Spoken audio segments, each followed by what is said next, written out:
비교는 죄의 결과다라는 제목으로 하나님 말씀 같이 나누겠습니다.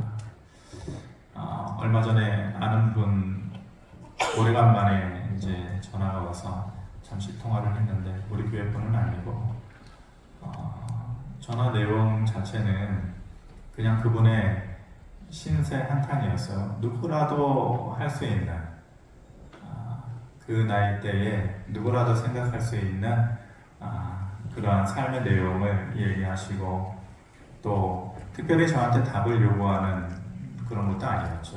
그래서 제가 뭐 딱히 뭐라고 해줄 말도 없었어요. 원래 목사병이 있어요. 목사병.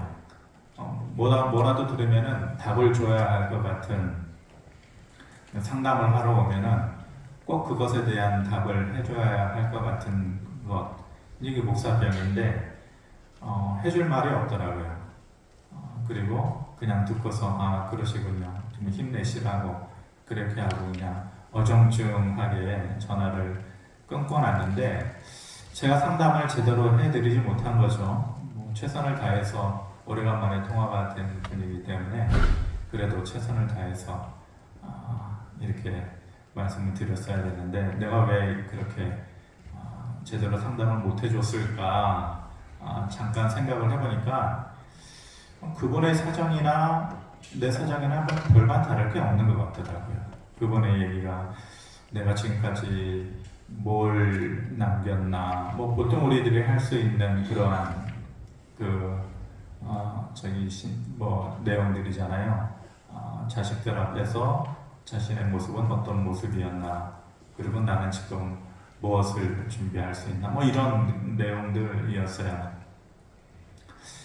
보니까 크게 나하고도 들으면서 크게 다를 게 없겠구나. 그 고민이 또 내 고민이고 그 말이 또 내 말이었겠구나 라는 생각 때문에서인지는 모르겠지만 그냥 듣고 말아줬죠. 그러고 나서 이제 잠깐의 우울함의 시간이 찾아오고 그러는 순간에 딱 이 말씀이 생각난 거예요. 우리가 새벽에 창세기 이제 후반부를 보고 있는데 처음에 창세기 들어갈 때 오늘 부모 말씀이 창세기 4장이지 않습니까? 그때 새벽 예배를 마치고 나서 강단에 올라와가지고 적어둔 게 이거였거든. 창세기 3장과 4장의 내용으로 그때 적어놓던 메모해놓던 것이 비교는 죄의 결과다. 내가 왜 그분한테 상담을 못 해줬을까? 내 자신은 또 왜 그럴까? 근데 결국은 이 의식이 있기 때문에 그런 거였더라고요. 그래서 그때 내가 써놨던 이 설교 제목으로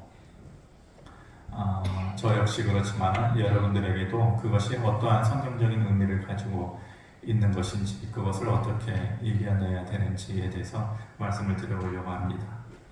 어부와 사업가라고 하는 짧은 글이 있어요.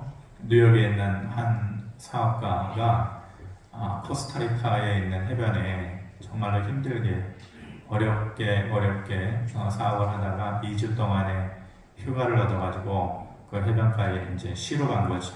휴식을 취하러 갔는데 그곳에서 이제 현지 어부가 잡아준 물고기로 요리를 한 음식을 먹었는데 기가 막힌 거예요. 뉴욕에 살고 있지만은 그리고 사업가니까 돈이 없었겠어요. 좋은 레스토랑에 가서 음식 먹을 일이 없었겠어요. 그런데 너무너무 멋들어지고 너무너무 맛있는 거예요. 그래가지고 다음날에 가가지고 또 그거를 그분을 찾아서 해달라 그랬더니 고기가 없다는 거예요. 못 잡았다는 거예요. 그런데 알고 보니까 이분이 그 고기가 어디에서 잡히는지를 알고 있어요. 그러니까 거기 가면은 얼마든지 잡을 수 있어요. 얼마든지 그 고기를 원하는 만큼 잡을 수 있는데 그분 얘기가 하루에 5마리, 6마리면 족하지 뭐하러 그렇게 많은 고기를 잡느냐고. 그랬더니 이 사업가가 무슨 소리를 하고 있냐고. 당신은 그 고기를 많이 잡아가지고 판매를 하면 많은 사람들이 그거를 이렇게 맛있는 음식을 사 먹을 거고 돈을 벌 것이고 그 돈을 번 것으로 배를 사시고 큰 배를 사고 큰 배를 여러 대 사게 되면 그때부터는 그 배를 가지고 임대 사업을 하시라고. 임대 사업을 해서 돈을 벌면 이제 그 돈을 번 것으로 내가 있는 뉴욕에 오든지 샌프란시스코에 오든지 거기 와가지고 이걸로 인해서 큰 공장을 할 수 있어요. 그 사람이 하버드 대학 MBA 출신이거든요. 그러니까 내가 경영학으로 얼마든지 당신을 서포트해주고 조언해줄 수 있으니까 내가 시키는 대로만 하면 이 아이템으로는 당신이 크게 사업에 성공할 수 있다고 걱정하지 말라. 내가 도와주겠다. 그랬더니 이 어부가 얼굴이 차츰차츰 심각해져요. 그 말로는 얼마나 희망적인 얘기예요. 차츰차츰 심각해지면서 그래요. 그렇게 돈을 벌고 배를 사고 또 뉴욕이나 샌프란시스코에 가서 큰 공장을 하게 되고 돈을 벌고 또 그 다음에는 뭘 하죠? 그러는 거예요. 그랬더니 이 사람은 참 미래가 없는 사람이네. 어떻게 사람이 그렇게 계획이 없고 미래가 없냐고. 그 다음은 그렇게 큰 돈을 벌고 나면 멕시코의 작은 시골 도시에 가가지고 거기에서 작은 배를 하나 구입을 하시라고. 그리고 거기에서 아침 늦게 밥을 먹고 나와가지고 하루 종일 고기를 낚고 얼마나 좋냐고. 그리고 저녁 때가 되면은 친구들하고 도란도란 얘기하고 술 한잔 마시고 노래를 하고 그러면 얼마나 좋냐고. 그랬더니 이 어부가 하는 말이 저는 이미 그렇게 살고 있는데요. 그러는 거예요. 이 얘기가 우리의 삶이 무엇을 추구해야 되는지에 대해서 깊이 생각해 볼 수 있게 해주죠. 이 어부는 이미 아침 늦게 천천히 일어나요. 그리고 기분 좋은 마음으로 아침 식사를 하고 하루 종일 애들하고 놀아줘요. 그리고 밖에 나가가지고 자기가 아는 곳에서 대여섯 마리의 고기를 잡아가지고 먹을 것은 먹고 남은 것은 팔고 그리고 해가 뉘어질 때 되면은 친구들이 있는 곳에 가가지고 얘기를 나누고 술을 한잔하고 기타를 치고 노래를 하고 그렇게 하루를 살아가요. 그런데 그 모습과 뉴욕의 사업가가 자기의 삶의 모습을 비교하는 거죠. 그런데 정작 그 비교하는 사람은 행복하지 않아서 휴가를 찾아서 거기 찾아온 것 아니에요? 그런데 이 어부는 결코 그 잘나 보이고 똑똑하고 부자처럼 보이고 이 사람과 자기 자신을 비교하지 않아요. 누가 더 행복한 거예요? 이미 그런 삶을 우리는 계속해서 뭔가를 추구하고 만들어 나가고 내 손에 쥐려고 하는 그 마지막의 결과가 결국은 그 어부가 살고 있는 삶이잖아요. 우리에게 시사해 주는 바가 큰 것이죠. 비교는 부정적인 측면을 분명히 가지고 있습니다. 사람을 조급하게 만들고 좋은 결과를 가져오지 않아요. 성경이 말하는 비교라는 것이 무엇인지 그 정체가 무엇인지 새벽에 앉아 있는데 아담과 하와가 또 사장에 나와 있는 가인과 아벨의 스토리를 통해서 비교라는 것이 뭐구나 라는 그 정체에 대해서 잠시 생각해 보았는데 그것을 좀 한번 같이 나누고 싶습니다. 하나님께서 처음 우리를 만드셨을 때 이 세상은 완전한 평화의 상태였죠. 그리고 완전한 평등의 상태였어요. 뭐가 좋고 나쁘고 차별이 있고 차이가 있고 그래서 비교가 되어지는 그런 세상이 결코 아닐 것이죠. 모든 것이 완전하게 평등하고 평화로워 그것이 에덴 동산이었지 않습니까? 단지 그 안에서 사람이 다른 동물들 또 그 땅을 다스릴 뿐이지 사람과 사람 관계에 있어서는 차이라는 게 없었어요. 완전한 평등의 관계였었던 것이죠. 그런데 뭐가 들어옵니까? 그 사이에 죄가 들어오게 되는 것이죠. 사탄이 사람을 유혹해서 선악과 사건을 일어나게 하잖아요. 하와가 선악을 알게 하는 그 과일을 먹지 말라고 하는 과일을 먹음으로 인해서 그로 인해서 죄라는 것이 인류의 사람에게 이제 들어오게 된 것이죠. 죄의 결과가 무엇으로 나타나느냐? 사람에 대해서 피폐하게 만들고, 또 두 번째는 땅을 피폐하게 만들고, 그리고 죄로 인해서 빼앗아간 것이 있어요. 그것이 뭐냐면은 처음에 주어졌던 완전한 평등과 완전한 평화의 상태, 그것을 빼앗아간 거예요. 3장 16절에 보면은 또 여자에게 이르시되 내가 너에게 임신하는 고통을 크게 더하리니 내가 수고하고 자식을 낳을 것이며 너는 남편을 원하고 남편은 너를 다스릴 것이다.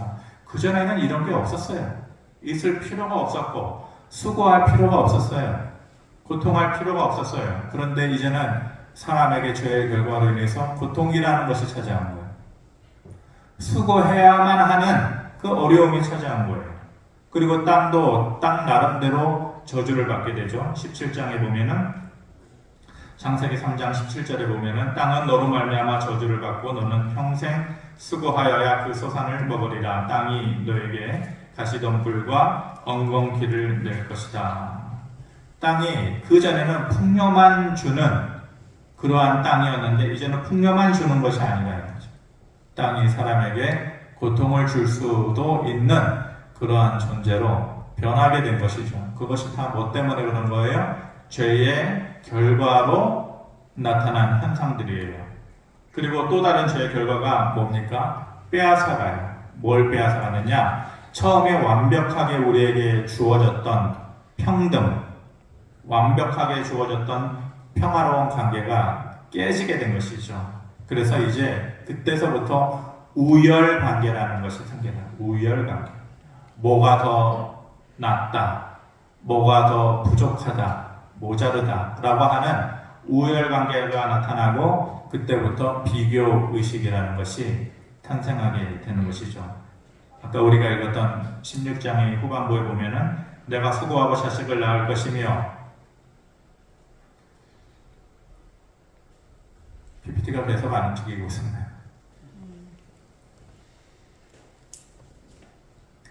처음부터 다시 해야 되나요?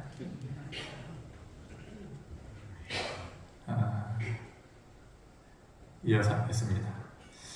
16장 후반부에 보면 저는 왜 여러분들이 저를 심각하게 이렇게 쳐다보는가? 이유가 이었거든요. 눈에서 레이저 빔이 나오는 분들 계시는데 참아주시기 바랍니다. 예. 여기서 내가 수고하고 자식을 낳을 것이며 너는 남편을 원하고, 이 원하다라는 말, 그리고 오늘 본문에 나오는 제가 너를 원하지만은 너는 죄를 다스리라, 이렇게 하나님께서 가인에게 얘기를 하거든요.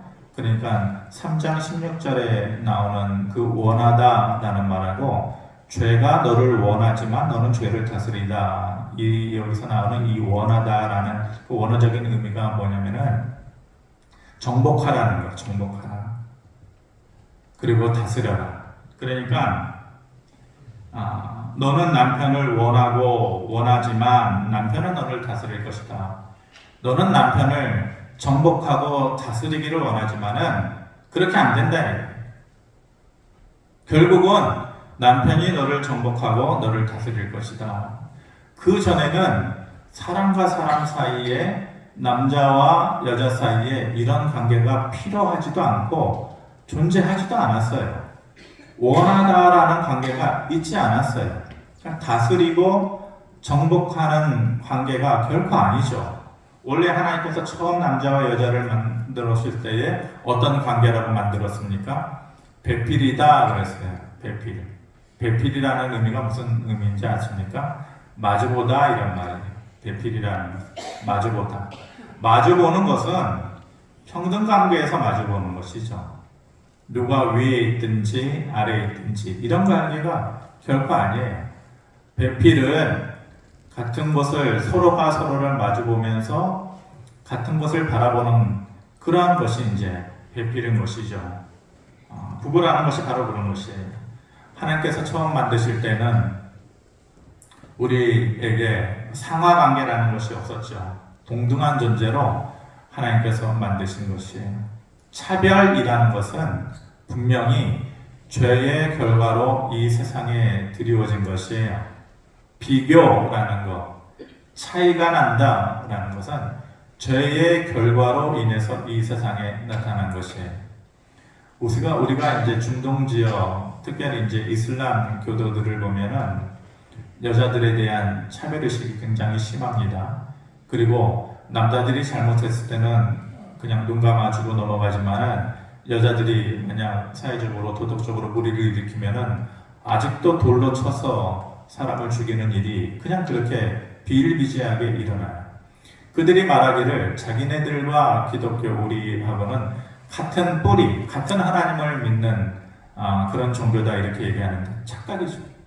그들은 그렇게 말할지라도 하나님의 속성과 하나님의 뜻을 모르는 사람들이 어떻게 같은 하나님을 믿는다고 할 수 있어요? 하나님은 사람과 사람 사이에, 특별히 남자와 여자 사이에 차별을 만들어 놓지 않았어요.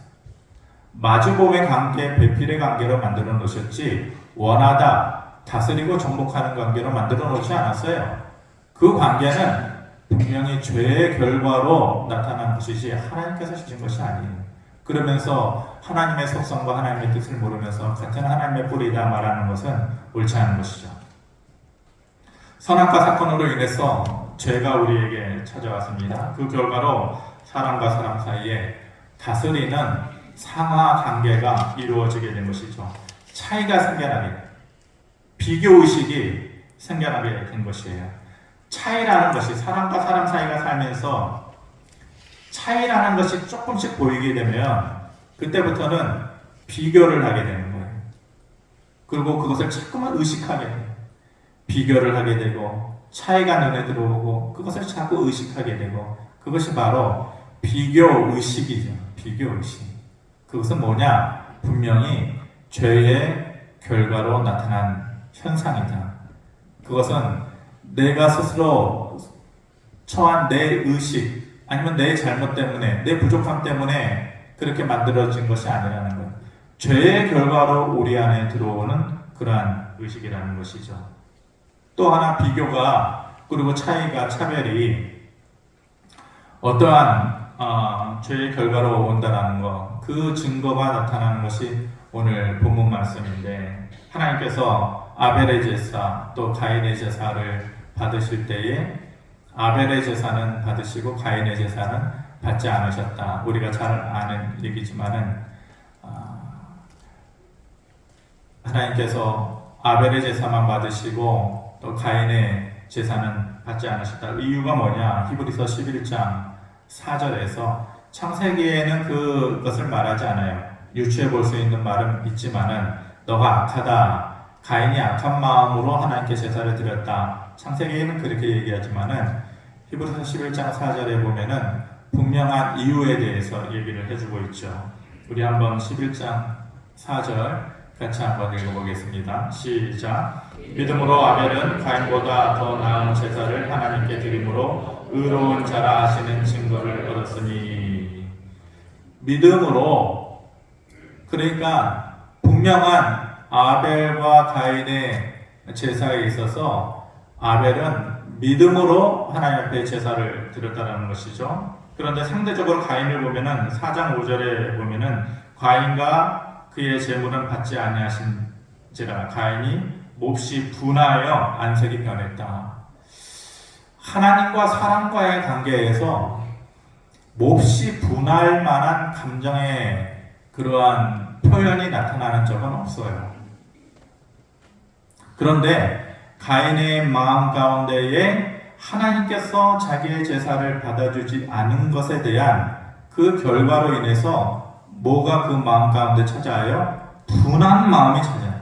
분한 마음, 성내는 마음, 악한 마음. 그 전에는 이런 마음이 없었단 말입니다. 그런데 어느샌가 가인의 마음 가운데에 얼굴의 표정이 달라지고 그 눈빛이 달라지고 마음에 분한 마음이 찾아오고 악한 마음이 찾아와서 너가 그렇게 분한 것은 어찌 됨이냐? 하나님께서 그 전에 보지 못했던 감정이 나타난 거예요. 네가 그렇게 악해진 것은 어찌 됨이냐? 뭐 때문에 그런 거예요? 이것이 죄의 결과로 나타나고 그 전에는 이런 감정이라는 것이 있지 않았단 말이에요. 그런데 죄가 찾아오게 되니까 그 얼굴에 안색이 변하고 분한 마음이 들어오고 또 독한 마음이 들어오게 되는 것이죠. 그 악한 마음이 차별과 비교라는 생각을 자꾸만 하게 만듭니다. 그 악한 마음이 들어오게 되니까 자꾸만 눈에 들어오게 됩니다. 뭐가? 차이가 눈에 들어오는 거예요. 차이가. 그 전에는 안 그랬었는데 차별이 들어오고 우열관계가 들어오고 누구는 받아주고 누구는 받아주지 않느냐 이런 마음이 생겨나는 거예요. 그 전 같으면은 아벨의 제사만 받아줬다면은 내 제사가 무엇이 문제였을까? 하나님께서 내 제사를 받아주지 않은 것이 무엇 때문일까? 자기 자신에 대해서 원인을 찾고 그 다음에 드릴 때에 하나님께서 기뻐 받으실 만한 제사를 드렸을 텐데 그게 아니고 자꾸만 쟤는 받아주고 나는 안 받아주고 차이가 뭐냐? 뭐가 차이냐? 왜 차별을 하냐? 이런 의식이 들어오는 거예요. 이런 의식은 과거에는 없었던 마음이에요. 무엇 때문에 생겨난 거예요? 죄의 결과로 그렇게 생겨난 의식, 그러한 생각이라는 것입니다. 우리가 비교에 빠지게 되면은 그때부터는 불행해져요. 왜냐? 죄의 속성이라는 것이 그래요. 사람의 삶을, 생각을 이렇게 서서히 갉아먹게 되는 거죠. 그래서 처음에는 조금씩 갉아먹는 것 같지만은 나중에는 전체의 삶을 부패하게 만드는 죄의 속성이라는 것이 바로 그런 것이죠. 비교에 빠지면은 그래서 그때부터 우리가 죄의 속성에 사로잡혀서 불행해지기 시작하는 거예요. 우리가 7, 80년대를 다 살아온 그런 기억들이 있잖아요. 근데 어려워도 그렇게 말할 수 있을 것 같아요. 저만 그런지는 모르겠지만 그 당시에는 어려워도 모두가 상대적이지 않고 모두가 어느 정도는 행복했다. 왜냐? 비교할 만한 게 그렇게 많지 않아요. 차이가 나는 게 그렇게 많지 않아요. 기껏해야 우리 집은 그냥 숟가락으로 먹는데 그 집은 은빛 나는 숟가락으로 먹는다든지 뭐 아니면은 뭐 국 하나 더 먹고 밥을 먹는다든지 사는 모습이 그냥 고만고만했단 말이에요. 그러니까 비교할 것이 없죠.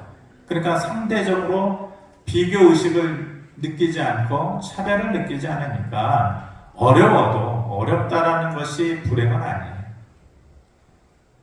어렵다라는 것이 불행으로 이어지는 것만은 아니에요. 그런데 그 당시에 사람들이 어려워도 내가 그렇게 불행하다 그렇게 생각하는 사람들은 그렇게 많지 않았단 말입니다.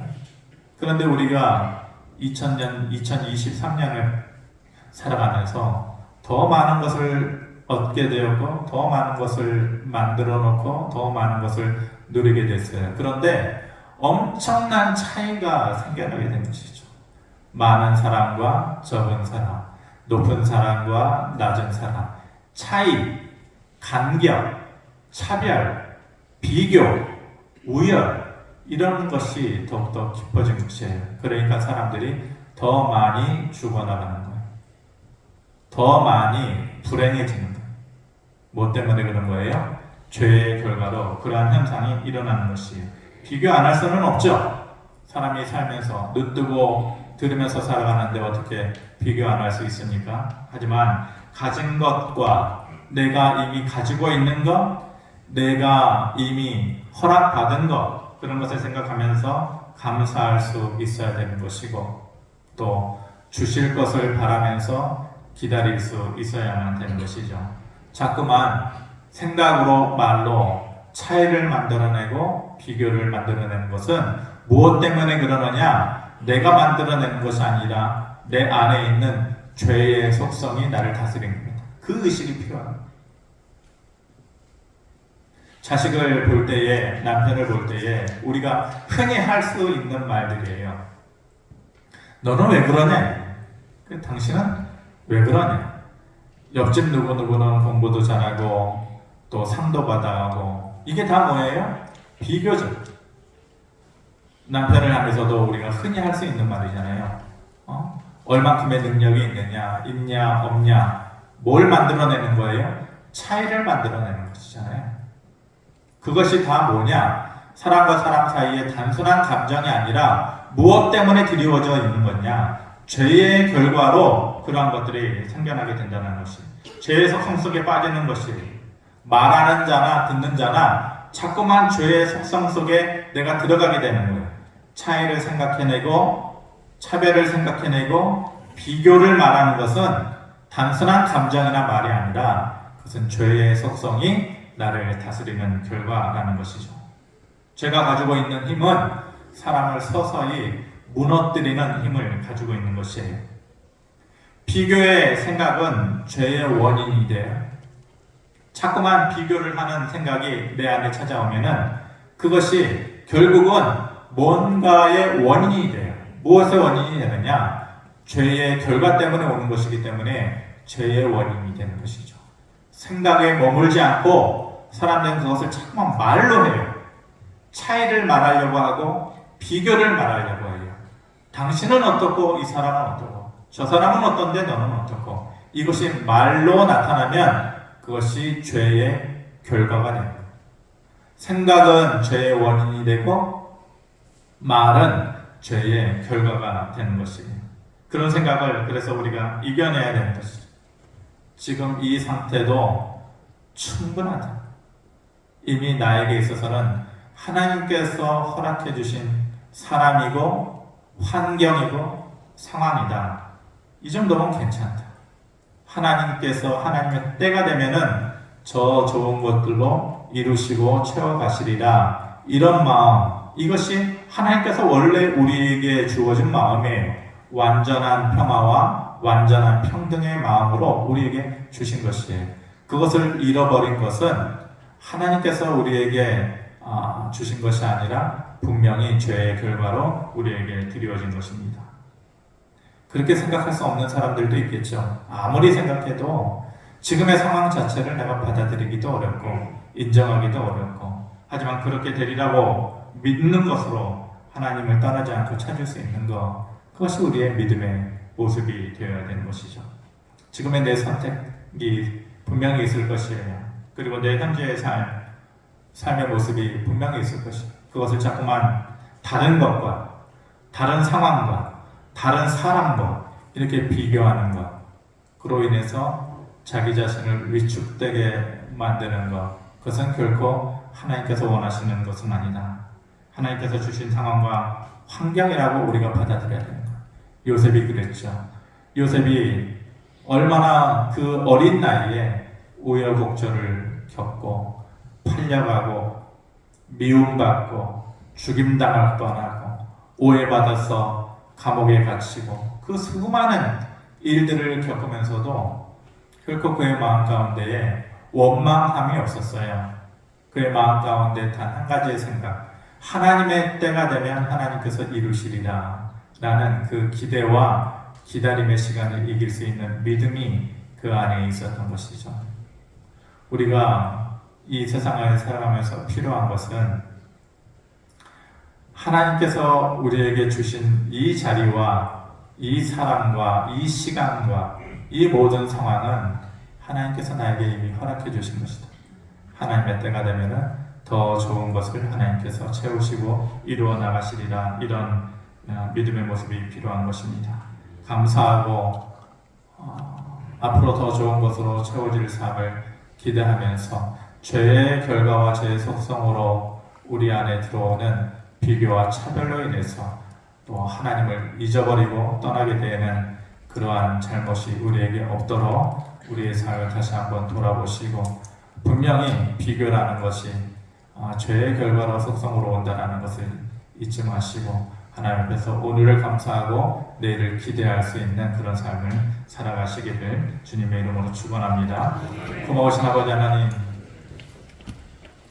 우리가 깨닫지 못하는 가운데에 죄의 속성들이 우리의 삶을 갉아먹고 우리를 힘들게 하는 경우들이 많이 있습니다. 그 중에 가장 크게 노출되는 것이 바로 차이가 나는 것, 또 비교하는 것들입니다.